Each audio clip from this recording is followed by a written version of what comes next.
The Paul K. Longmore Institute on Disability launch event, 10/11/2012, San Francisco State University. Henry Wedler, PhD student, Organic Chemistry, UC Davis.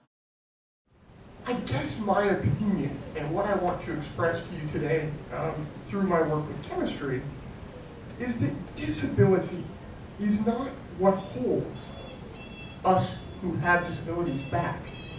Rather, low expectations held by society of people with disability is what holds us back. I went to a Braille symposium back at the National Federation of the Blind a couple of weeks ago, and there were people from universities all around teaching Braille teachers how to teach Braille.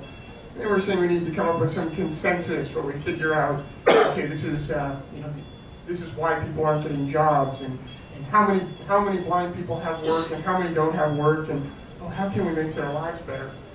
The truth is, we don't need a consensus. The work situation is pretty dismal. In the blindness community, 70% of blind folks are unemployed. Why is this?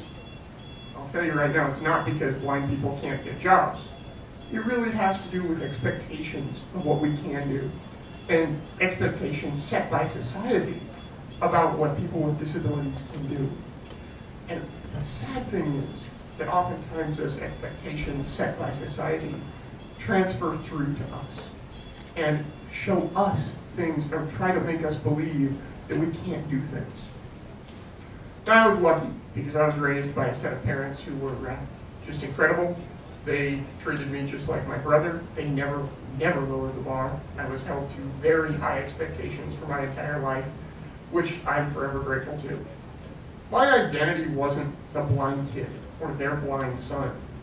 I was just like my brother. I was Hoby Wedler, he was Jesse Wedler, and I happen to be blind. That's the only difference.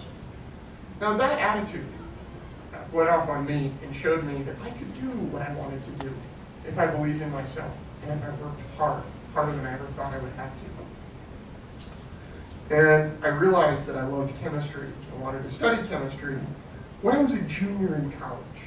When I was a junior in high school, and had an honors chemistry teacher who didn't know whether I should study chemistry as a blind guy. And I had to do a lot of convincing. It didn't really work. And eventually, during the second semester of that honors chemistry class in high school, I told her, I know you have questions and some doubts about whether a blind person can do chemistry, but nobody can see atoms. Chemistry is blinding. All we do with our eyes is look at what color reactions are turning and look at what's going on and maybe measure things out.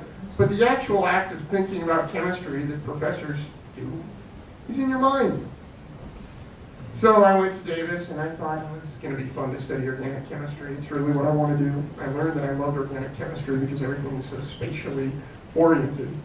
But I didn't know if chemistry would work, so I also picked up a degree in history, and that's actually how I met Professor Kedlick. And I didn't want science to fail me, so I did that. And I was about to study history in graduate school when I met an organic chemist who does computational chemistry. And I said, oh, this sounds like too much fun. I got to take this challenge. So I spent a summer working with him that summer in 2009, and I liked it. We made the lab accessible to me. And here I am. I'm in graduate school studying chemistry as a PhD student. Some of the approaches that we use are a little bit innovative and things that I think are important. I can't see the molecules that we output from our quantum mechanical calculations on the screen, so we've adapted a 3D printing approach. So we print out these transition states and these optimized structures so I can feel where the atoms are. Not all I'm doing anything that doesn't help everyone else. So what we realized with these three-dimensional printouts is that a lot of people, including professors who claim to see this stuff all the time on the screen, weren't seeing everything exactly how it is. In the three-dimensional model, you gain a lot more from it than you may have thought. Inputting structures is a little bit difficult because I can't use my chemical intuition to think about where to put things. So we're embarking on a project and currently applying for funding to employ a three-dimensional scanning system where I can build a model. It's weird, with 5 bonds to carbon instead of 4. Different length bonds that aren't really right, things that we want to study. Build it with my hands using custom-built pieces made by the three-dimensional printer and attach RFID tags to each of those pieces and scan it into the computer three-dimensionally. This is also going to be useful for sighted students. Now, I realized that I loved chemistry, and I got sad when I started thinking that maybe there were other blind kids out in the world that might like science too, and there might be things that they didn't think they could do, and maybe won't do them because they didn't think they could study them. So through the National Federation of the Blind and the Lighthouse for the Blind in San Francisco, I founded and instructed a chemistry camp for blind students where we do 2 days of exciting, fun, hands-on chemistry. These students learn through this program that we can do chemistry just the same as everyone else. And the point of the program isn't to show people, you need to do chemistry because you're blind. I don't expect these people to do chemistry. I expect these students to leave knowing that they can do things that they thought they couldn't do. Students come in timid and nervous about everything to do with science. They don't want to touch a pipette. But the past 2 camps that we've had, students have left truly wanting to be scientists and knowing that if they wanted to do something that was too visual, that society told them they couldn't do. That's not true. A lot of these students have been told they couldn't do chemistry. And we have a great time doing that. Ultimately, what I want to, the message that I want to leave you with, and the message that I've gained through my work, and through my work with this disability and thinking about what can we do? Truth is, I don't know.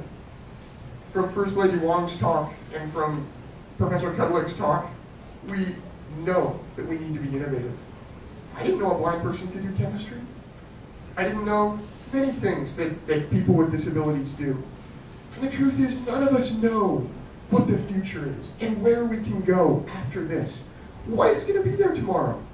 What we need to do is we need to dream. We need to turn these dreams into realities. And that's what this institute is all about. And that's why what we're doing here and what Professor Kudlick and San Francisco State University are doing is so wonderful. They're dreaming of things that we didn't think we could do because none of us know what we could do. And none of us predicted that what we are doing today would be possible when we thought about it 20 years ago. So thank you to the Institute for expanding what it means to be disabled and expanding the realm of opportunity and dreaming of new and innovative ideas that empower the generations of the future. Thank you so much.